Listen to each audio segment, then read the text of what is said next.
Assalamualaikum warahmatullahi wabarakatuh. Waalaikumsalam warahmatullahi wabarakatuh. Sahabat-sahabat Direktif TV dimanapun Anda berada, jumpa lagi dengan kami di podcast Ceruk Berpikir, kerjasama antara Direktif TV dan Forum Satu Bangsa. Kita kedatangan Mas Heri Haryato Azumi. Sekian lama ya sudah tidak podcast ya, sudah hampir beberapa minggu. Karena Mbak Adri sibuk sekali. Kemarin podcastnya saya lihat sudah semakin banyak ya, tamunya makin banyak nih. Variasinya makin banyak. Makin banyak. Kedepannya kita akan lebih banyak dengan bintang-bintang baru ya. Iya, bagus sekali. Ya, Mas, ini saya mau tanya-tanya Mas. Ini kan saya sering lihat di status WA Mas Heri itu ada namanya Jalan Resolusi Indonesia Baru, Jari Ibu itu. Nanti memperhatikan juga ya? Saya memperhatikan dan mengupdate juga. Oh iya. Apa namanya, Mas Heri ini sebagai Sekretaris Jenderal Komite Nasional ya. Iya. Nah, ini sebenarnya apa lagi nih Mas kalau kata orang-orang itu? Apalagi. Jangan tanya apa lagi, karena permasalahan bangsa itu selalu berkembang. Jadi kita juga tidak boleh kehilangan kreativitas. Betul. Untuk selalu merespon berbagai perkembangan. Iya. Permasalahan, perkembangan, dan tentunya dinamika seluruh dunia. Ya, Indonesia ini kan banyak masalah. Tadi ada resolusi Indonesia baru, banyak masalah, terus diciptakan juga masalahnya juga gitu kan. Nah, ini ada muncul resolusi nih, Indonesia baru. Ini bagaimana ini konsepnya? Begini, karena kita melihat masalah itu bukan masalah yang tunggal ya. Masalah itu masalah yang turun-temurun bahkan.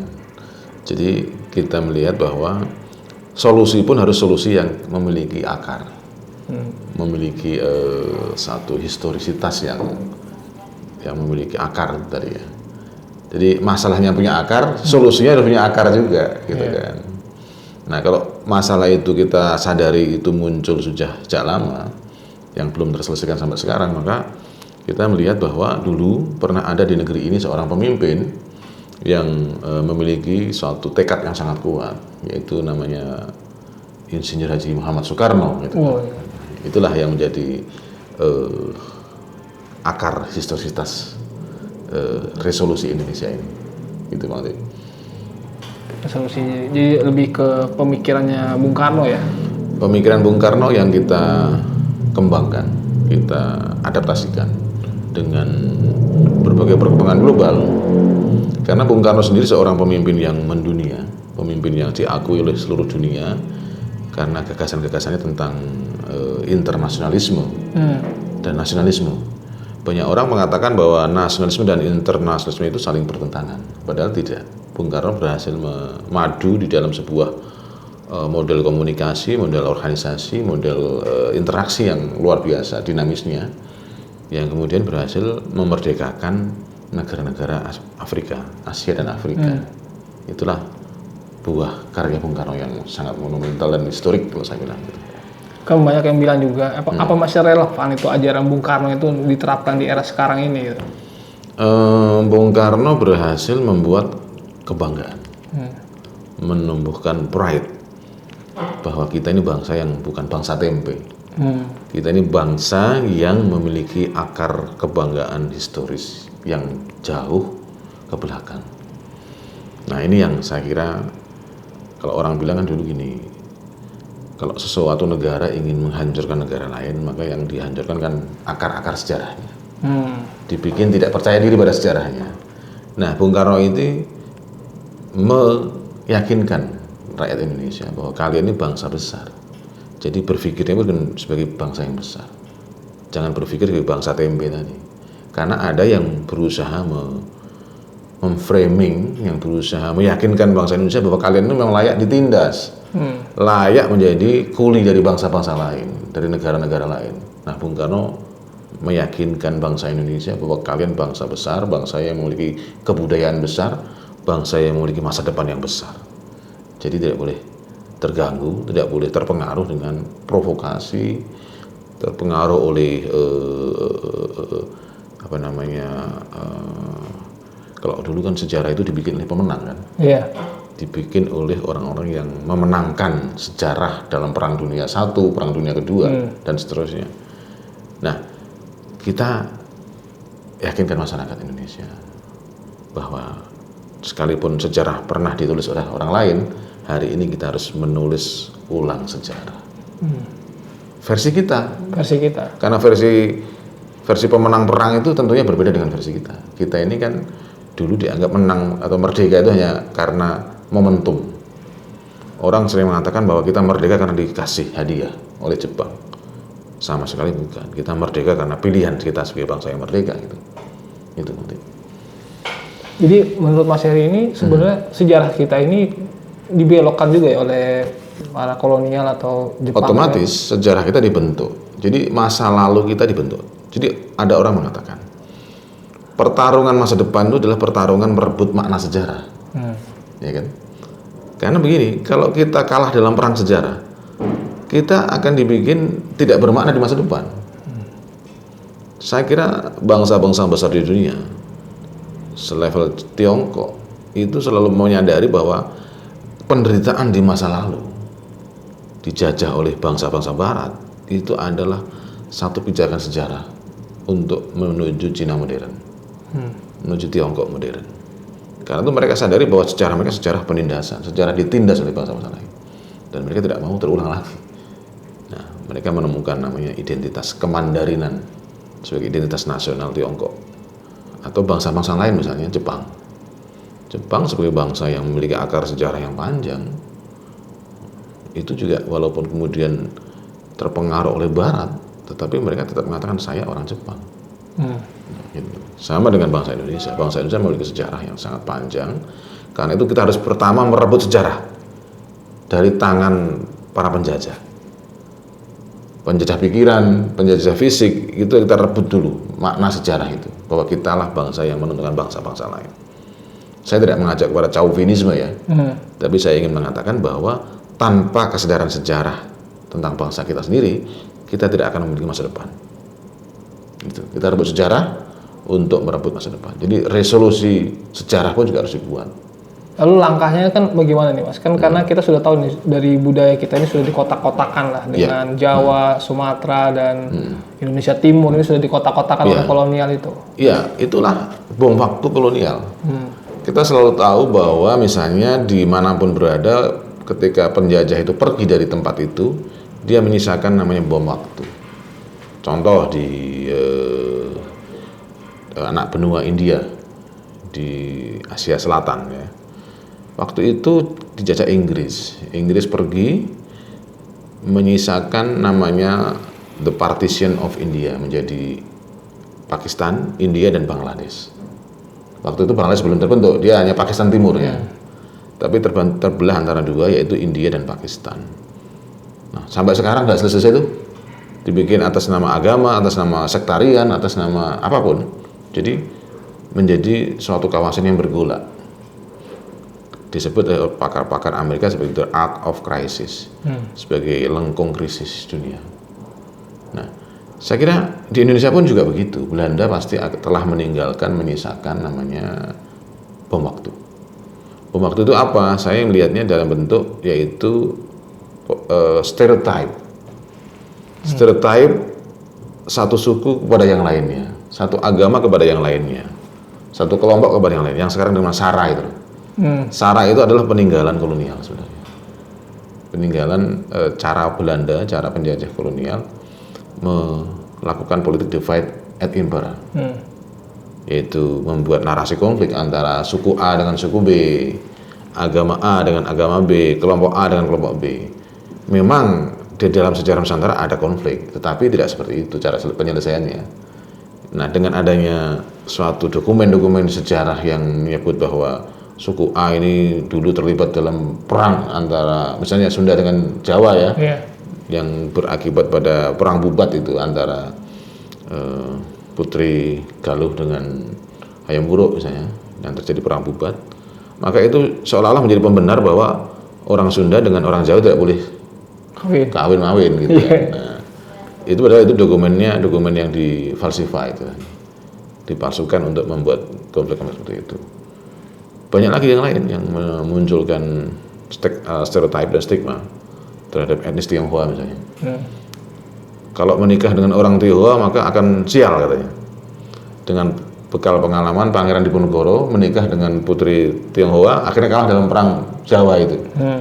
Nah ini suatu narasi yang dimunculkan di dalam masyarakat untuk membuat sebuah bom waktu dalam jangka panjang sehingga dapat dikontrol.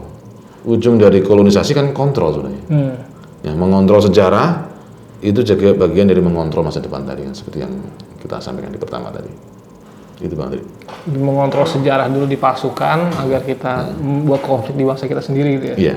Itu. Nah terus ini Mas, kan sejarah kita ini kan kebanyakan oral gitu. Sedangkan dulu saya pernah belajar tentang metodologi sejarah itu kita harus melihat sejarah itu berdasarkan manuskrip harus tertulis gitu. Kalau yang oral-oral ini tidak bisa dijadikan rujukan gitu.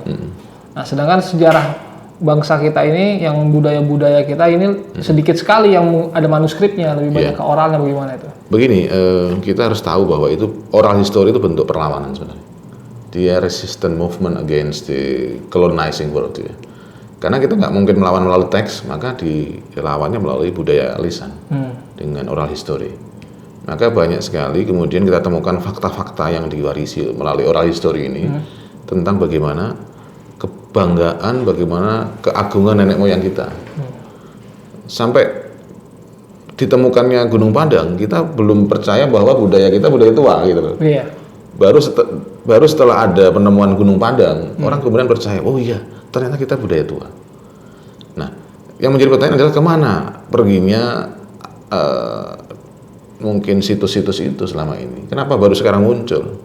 Karena memang ada fase interregnum, fase kekosongan di dalam sejarah Indonesia yang memang kita belum temukan.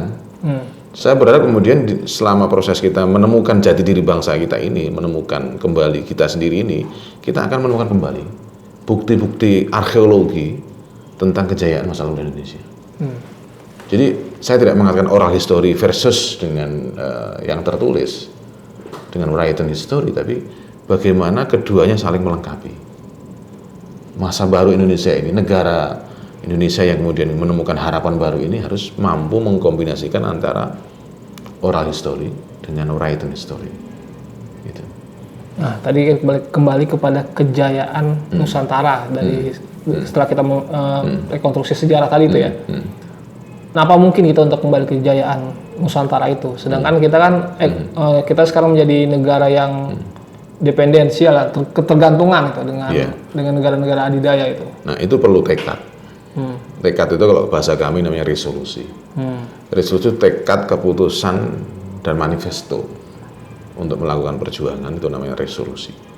Dulu kita ingat di Surabaya ada resolusi jihad ya. Iya. Satu tekad para ulama untuk mengusir penjajah. Jadilah kemudian perang 10 November yang berhasil membuktikan bahwa Indonesia bukan bangsa tempe. Bahkan sebuah negara pemenang perang dunia kedua, Inggris, kerajaan Inggris itu harus bertekuk lutut kepada para petempur, para pejuang Surabaya saat itu. Baru dalam sejarah Indonesia sebuah negara pemenang perang dunia kedua bertekuk lutut dan kemudian seorang jenderalnya gugur di situ gitu. Ini histori yang tidak mudah tidak dijelaskan pada saat itu gitu. Nah, kembali kepada resolusi, kita ini harus punya tekad ya. Tekad untuk menuju kedaulatan dan kemakmuran Indonesia. Kami istilahkan dengan kata mendaki, menuju kedaulatan dan kemakmuran Indonesia. Tekad itu harus menjadi satu resolusi bersama, menjadi resolusi nasional Indonesia, resolusi Indonesia. Dan itu harus ditegaskan. Kita tekad dalam hal apa? Tekad melalui cara apa? Itulah yang kemudian menjadi namanya jalan resolusi Indonesia Baru. Jari ibu. Mendaki ya tadi ya. Mendaki tadi. Jadi resolusi itu harus menjadi resolusi bersama. Bukan sekelompok elit atau sekelompok rakyat, tapi harus bersama-sama. Karena selalu saya katakan bahwa kesadaran elit itu harus bertumbuh bersama kesadaran rakyat. Satukan tekad dan satu tujuan. Satu tujuan. Jadi kenapa kemudian muncul namanya Gardanas itu, yang dalam leksikon Jari Ibu ya ada Gardanas. Gardanas itu gerakan kesadaran nasional. Pemimpin dan rakyat itu harus memiliki kesadaran yang sama di dalam melakukan perubahan.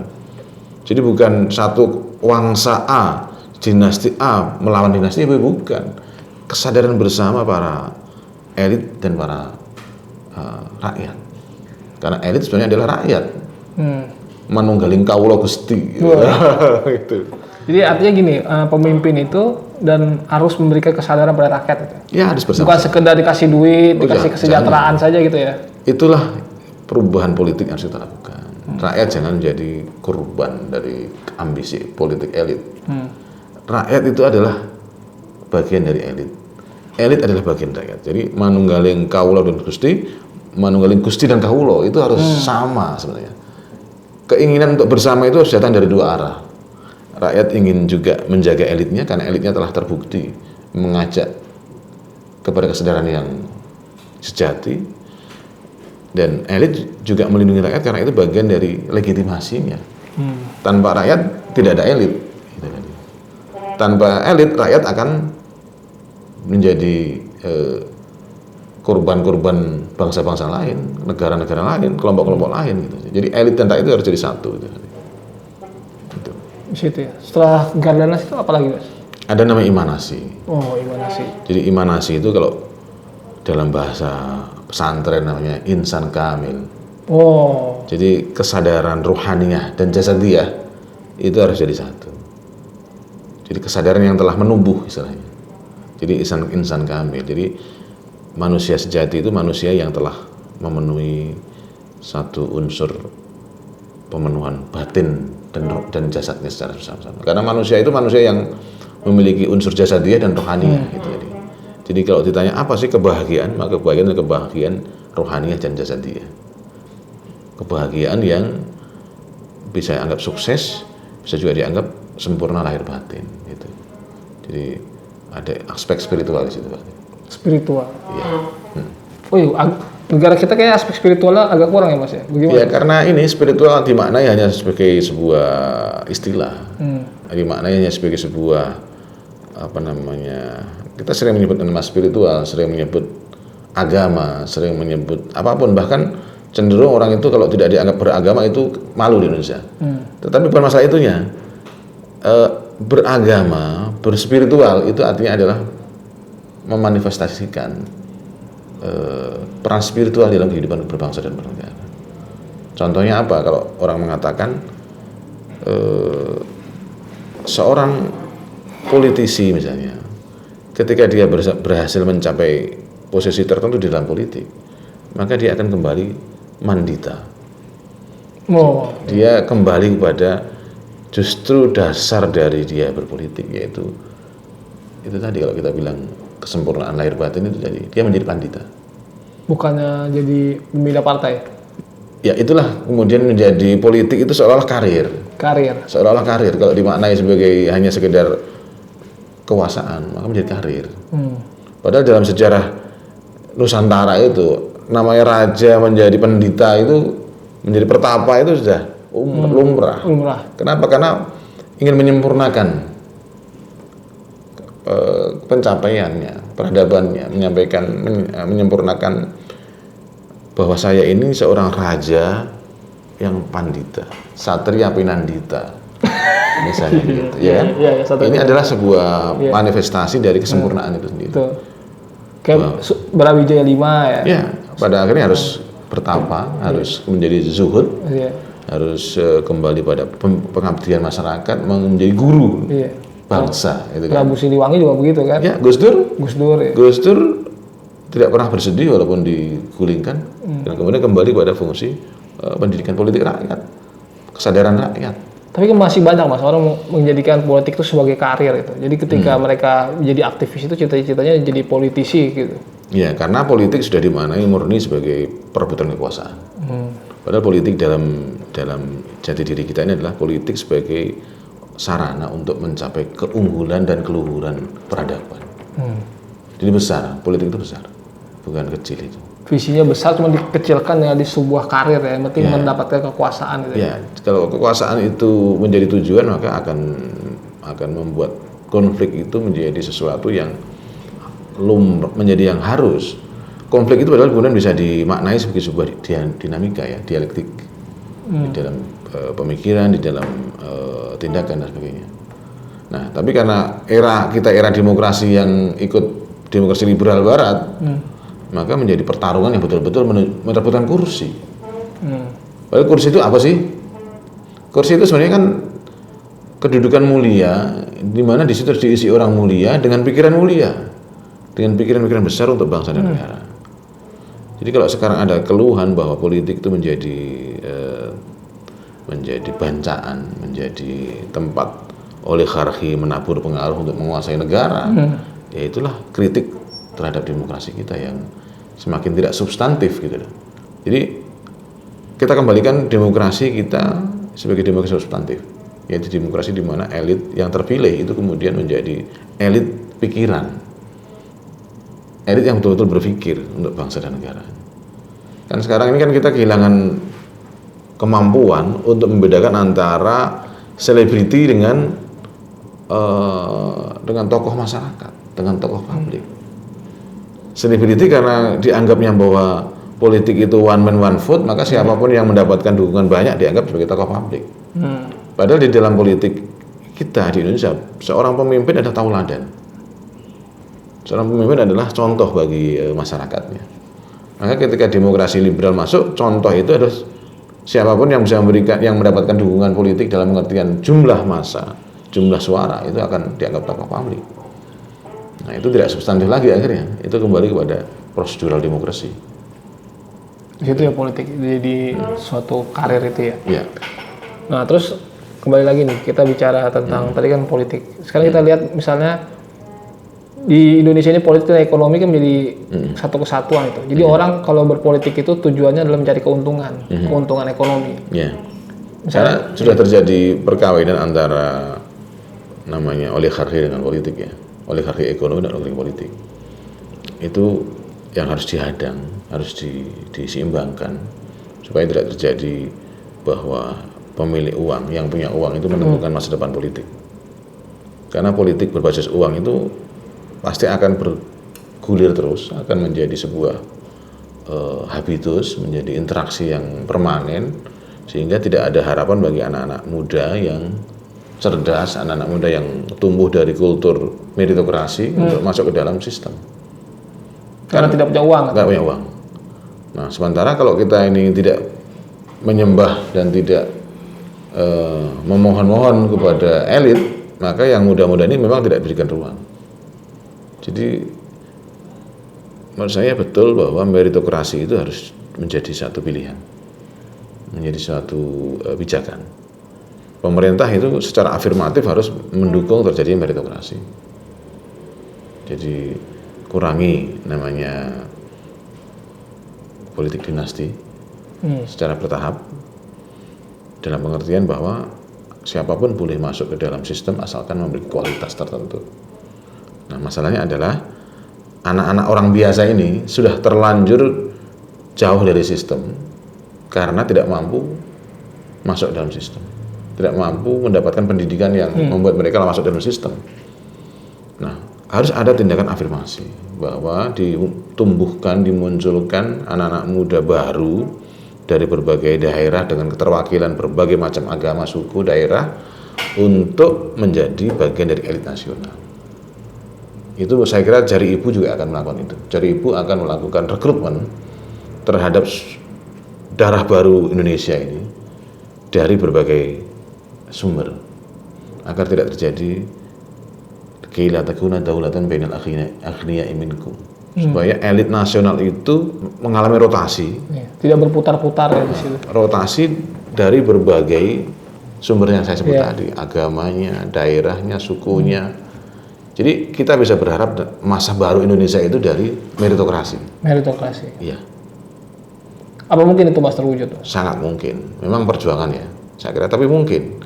Karena masih banyak anak-anak muda Indonesia, juga orang-orang tua yang masih berpikir bahwa itulah jalan baik Indonesia. Jalan yang harus ditempuh bangsa Indonesia. Jadi jalan resolusi itu adalah jalan di mana kemudian elit dan rakyat bersatu tadi. Yang kedua kemudian akan tumbuh namanya elit baru dengan pendidikan, dengan kesadaran. Karena itu kesadaran menjadi pilar utama resolusi Indonesia. Bukan sekedar formalitas ya, tapi kesadaran itu adalah kesadaran yang bertumbuh dari siapa diri kita. sejarah kita seperti apa, masa lalu kita seperti apa, dan kita mau kemana. Jadi betul-betul manusia yang sadar dengan dirinya dan dengan negaranya, sadar dengan posisinya, sadar dengan nilai strategisnya, sadar dengan peran yang dibebankan sejarah kepada bangsa Indonesia. Jadi peran sejarah ini Pak Andri. Indonesia harus berubah itu karena peran sejarah. Iya. Nah, kita kan masih, bangsa kita ini kan anak-anak muda minder ya. Kalau kita tidak punya terah, kita tidak punya bukan keturunan siapa-siapa gitu, agak minder gitu dengan untuk maju ke depan meritokrasi tadi itu. Tapi suatu saat misalnya kita rebut, artinya meritokrasi. Tapi ada keminderan juga di rakyat Indonesia ini dengan asing gitu. Pokoknya kalau kita banggakan tokohnya misalnya pemilik Tesla, Elon Musk gitu, atau pemilik siapa. Jadi kita selalu minder dengan tokoh-tokoh itu. Saya kira Elon Musk juga manusia biasa. Elon Musk juga orang yang bertumbuh dari proses. Saya kira manusia semua harus diberikan kesadaran proses tadi. Kesadaran proses ini penting supaya orang tidak langsung mengatakan, wah beruntung ya Bang Adri ini karena anaknya seorang yang hebat gitu.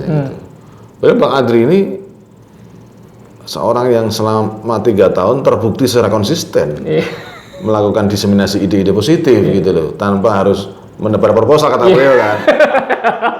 Jadi kesadaran proses inilah yang harus menjadi kesadaran nasional. Bahwa untuk menjadi bangsa yang maju harus melalui proses, yaitu meritocratic system yang dipakai. Supaya anak-anak orang miskin bisa belajar, bisa berproses, dan kemudian menjadi elit yang menyadari rakyatnya, yang mendukung rakyatnya, karena dia adalah dari rakyat. Nah, meritokrasi tidak berarti anti kepada sistem yang lama loh ya. Meritokrasi itu sekedar pilihan jalan menuju mobilitas vertikal, ya kan? Mobilitas horizontal dan vertikal sekaligus. Jadi ketika sistem digerakkan oleh meritokrasi, maka kita bisa bergaul dengan senior karena dasar ilmu ya, dasarnya karena kemampuan, kapasitas. Kita bisa bergaul dengan orang-orang tua karena kita tahu bahwa orang tua memimpikan suatu masa baru. Nah, kita juga bisa bergaul dengan para pemuda karena para pemuda adalah harapan bangsa. Saya ingat kata-kata Bung Karno dulu bahwa 1000 orang tua hanya bisa bermimpi, 1 orang pemuda merubah dunia. Jadi saya kira kesadaran orang tua yang memiliki semangat zaman yang berbeda dengan kita itu harus tetap bertemu, harus tetap mendapatkan semacam estafetnya. Orang tua memberikan tongkat estafet pada anak-anak muda, dan anak-anak muda dengan bangga menyambut estafet itu dan menentukan sendiri masa depannya. Karena anak-anak sekarang ini anak-anak yang tumbuh dari suatu tantangan zaman yang berbeda, tumbuh dengan problemnya sendiri dan memiliki horizon sendiri. Nah, inilah yang kadang-kadang seringkali tidak terjadi suatu adaptasi. Ini perlu dilakukan satu proses penyadaran. Jadi Kerdanas yang tadi kita sebut adalah bagaimana membuat sejarah itu dimiliki bersama Indonesia. Sadar sesadar-sadarnya bahwa kita adalah satu bangsa yang memiliki masa lalu dan masa depan yang sama. Itu. Nah, kalau konsep Inania itu apa, Mas? Indonesia untuk dunia itu? Indonesia dan dunia itu kan sebenarnya perwujudan dari ide Bung Karno tadi ya, tentang nasionalisme yang bertumbuh dalam Taman Sari internasionalisme.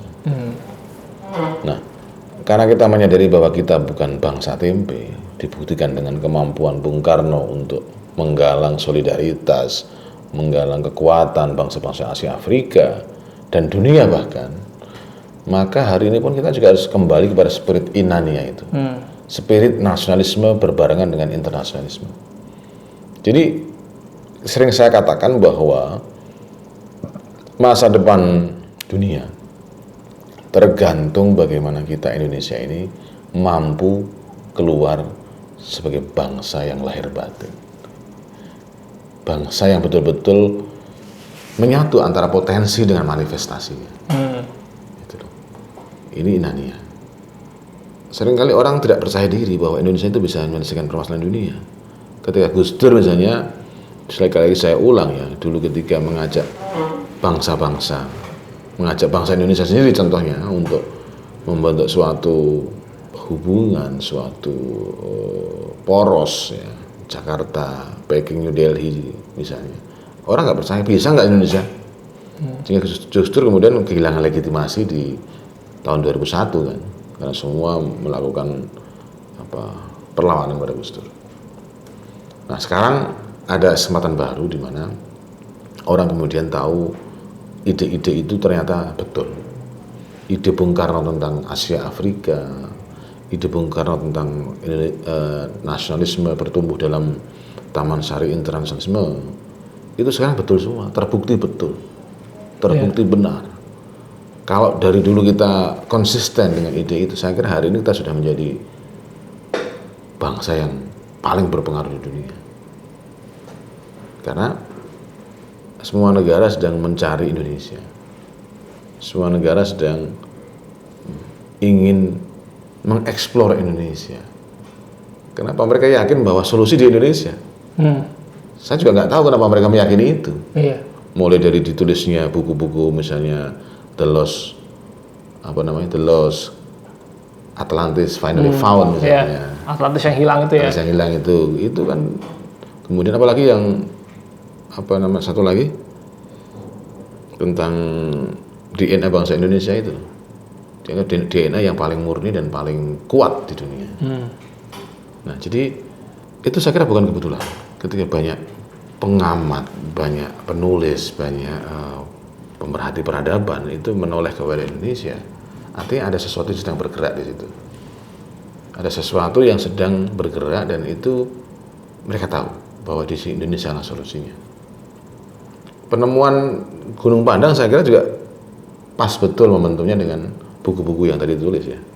Gunung Padang, kemudian peradaban-peradaban lain yang muncul di Nusantara ini, itu saya kira suatu bukti bahwa memang ada kesadaran tentang asal, kesadaran tentang dari mana asal usul manusia itu, kesadaran tentang peradaban tua manusia.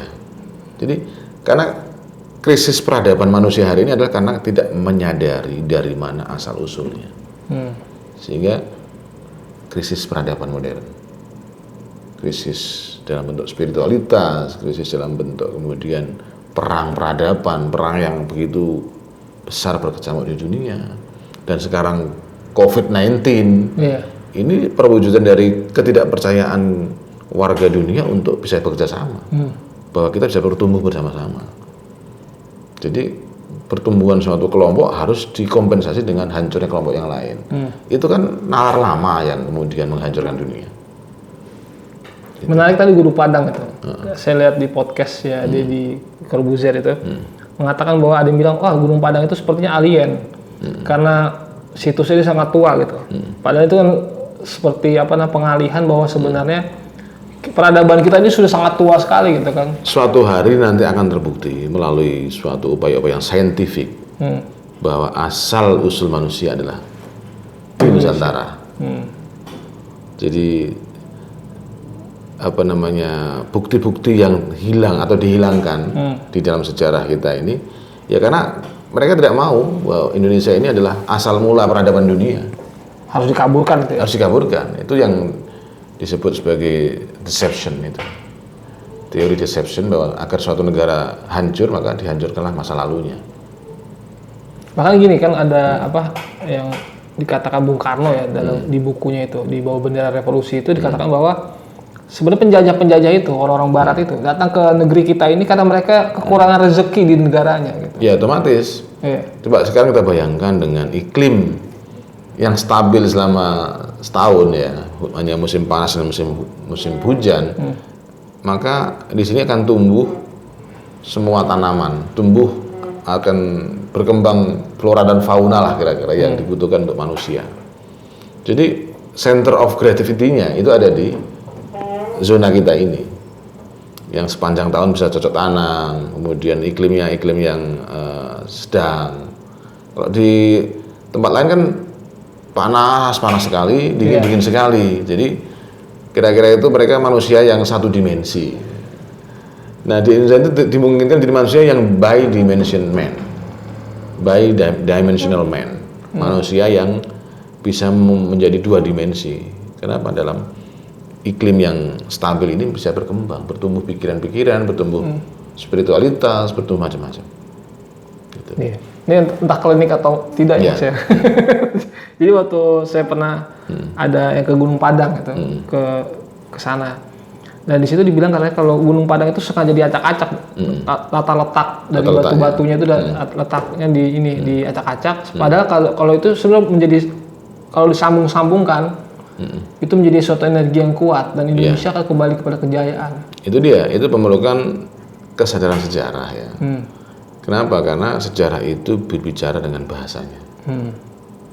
Arkeologi juga berbicara dengan bahasanya. Orang yang tidak memahami arkeologi pasti akan menyepelekan, ya peninggalan masa lalu. Tapi tidak berusaha mencari struktur pengetahuannya.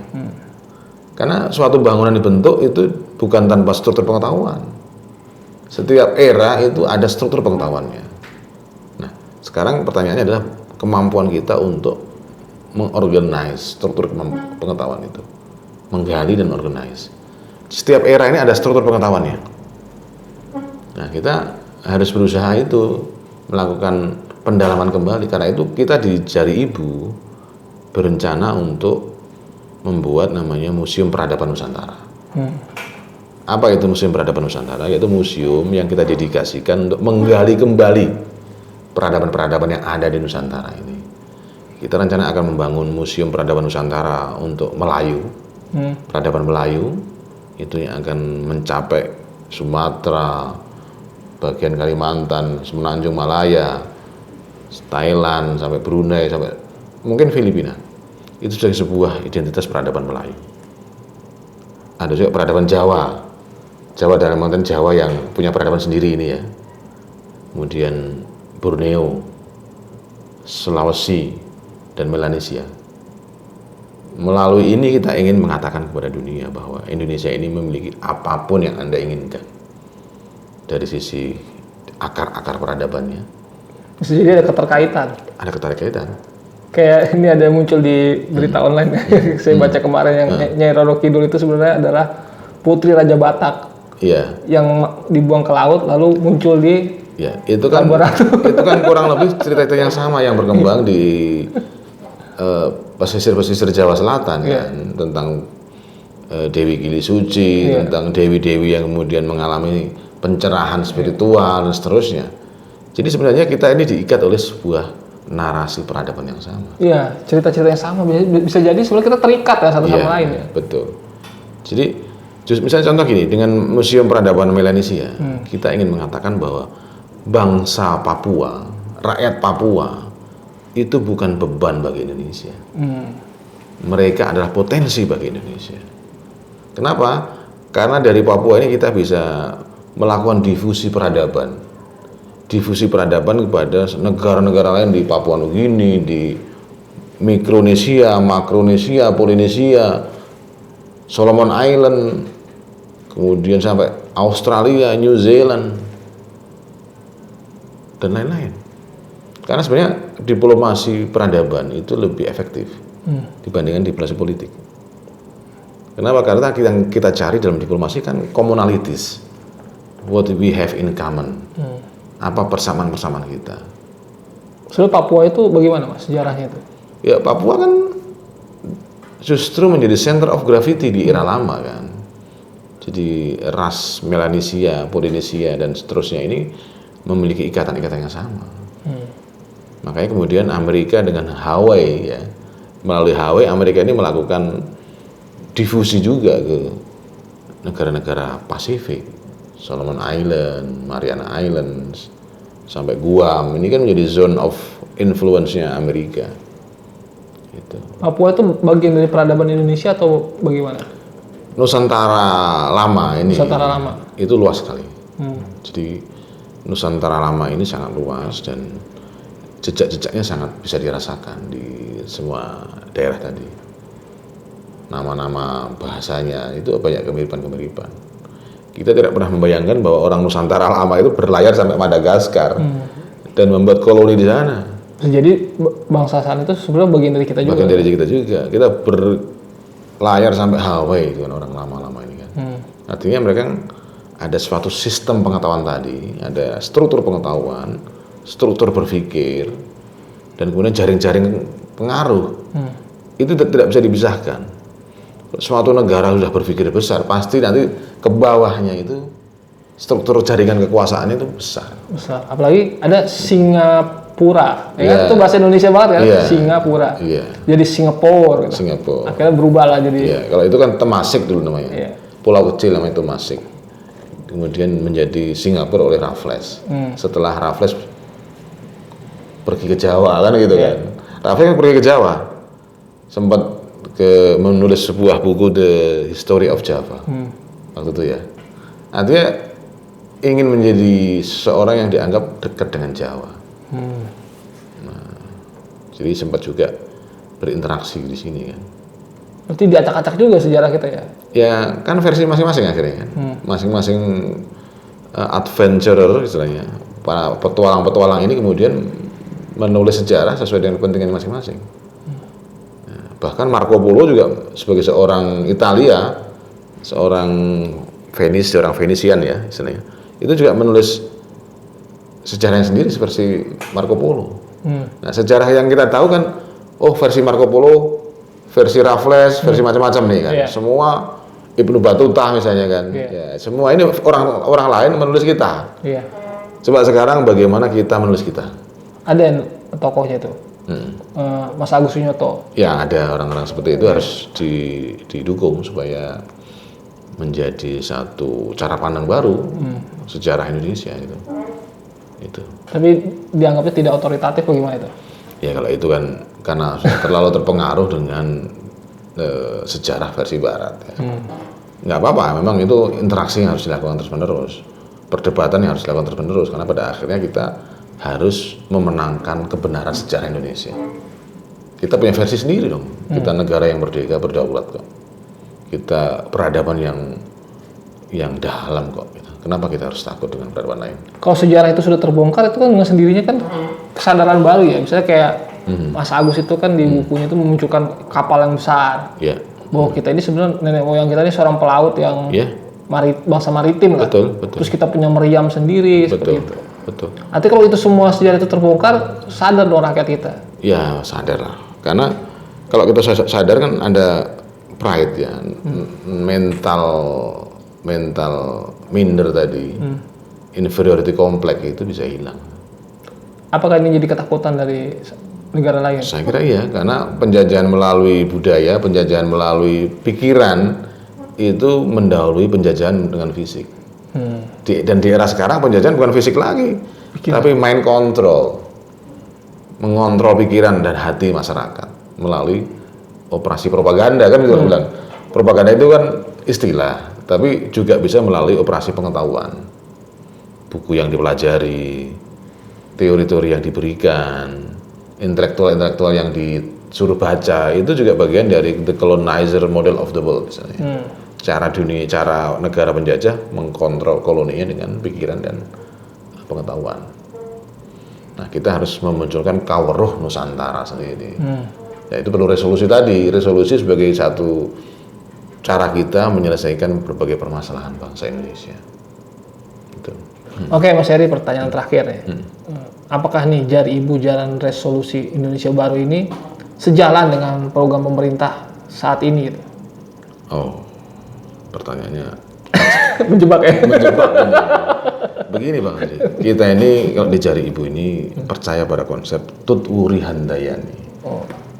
Jadi kita yang di belakang ini akan mendorong pemimpin-pemimpin kita, membantu pemimpin kita.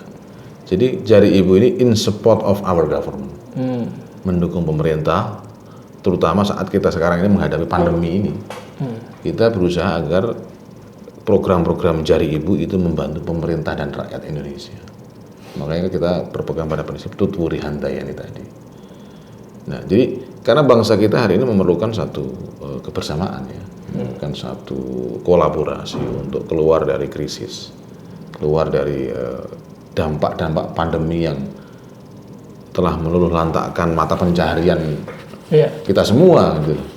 Kita harus bekerja sama untuk agar supaya rakyat Indonesia itu mendapatkan kembali income-nya dengan cara income generating program gitu. Jadi, pemerintah bisa berharaplah dengan kita. Kita akan bantu pemerintah supaya segera lekas keluar dari pandemi kita, keluar dari krisis ekonomi dalam bentuk ketidakmampuan kita untuk berproduksi hari ini akibat pandemi. Gitu. Jadi Bang Andri, kita harus bersama-sama. Jadi seluruh podcast kita harus ajak seluruh bangsa Indonesia supaya berkolaborasi, supaya in support of our government and our people. Dan saya kira dunia juga akan sangat berharap pada pemulihan ekonomi di Indonesia. Iya. Secara cepat ya, secepat-cepatnya. Gitu. Oke, terima kasih Mas Heri. Ya, sama-sama Mas Heri. Atas ilmunya dan masukan-masukannya. Ya, sama-sama. Kita lanjut dengan podcast kita berikutnya ya. Ya, Bang Andri jaga kesehatan ya. Iya. Karena saya yakin ini agak crowded semua ya, jadwal crowded, semua crowded. Tapi pikiran tidak boleh crowded, pikiran harus tetap jernih gitu. Apalagi Mas Heri sekarang sudah banyak undangan-undangan dan dialektik selalu mengikuti. Ya, terima kasih Mas Heri. Sama-sama, terima kasih. Terima kasih sahabat-sahabat Dialektik TV sudah menyaksikan podcast Ceruk Berpikir kerjasama antara Dialektik TV dan Forum Satu Bangsa. Jangan lupa ya, like, share, comment, and subscribe channel Dialektik TV. Sekian dari kami, wallahul muwaffiq ila aqwamit thoriq. Wassalamualaikum warahmatullahi wabarakatuh. Waalaikumsalam warahmatullahi wabarakatuh.